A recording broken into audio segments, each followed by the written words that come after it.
Tlet persuni ġew arrestati f'żewġ operazzjonijiet separati mwettqa mill-Pulizija tal-Iskwadra ta' kontra droga.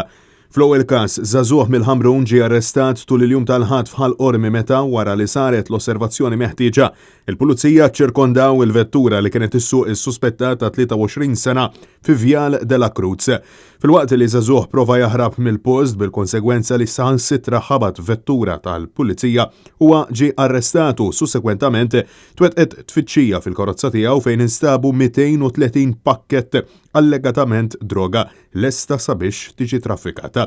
Fit-tieni operazzjoni li twettqet kmieni tnejn filgħodu, żagħżugħ ta' 29 sena minn Bormla kien arrestat wara il-inqabad fil-possess ta' droga kif l-uffiċjali tal-Pulizija provaw waqfuh f'ħażabbar.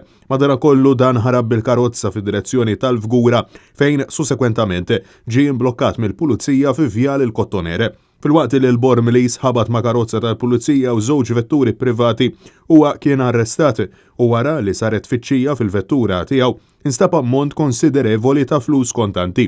Sa dan it-tant, il-Pulizija tar-Rapid Intervention Unit flimkien ma' dawk tal-Iskwadra kontra id-droga għamlu tfittxija f'dar fi triq San Michele f'Bormla fejn instab ammont konsiderevoli ta' flus kontanti u, sussekwentament, ġie arrestat raġel ta' 66 sena.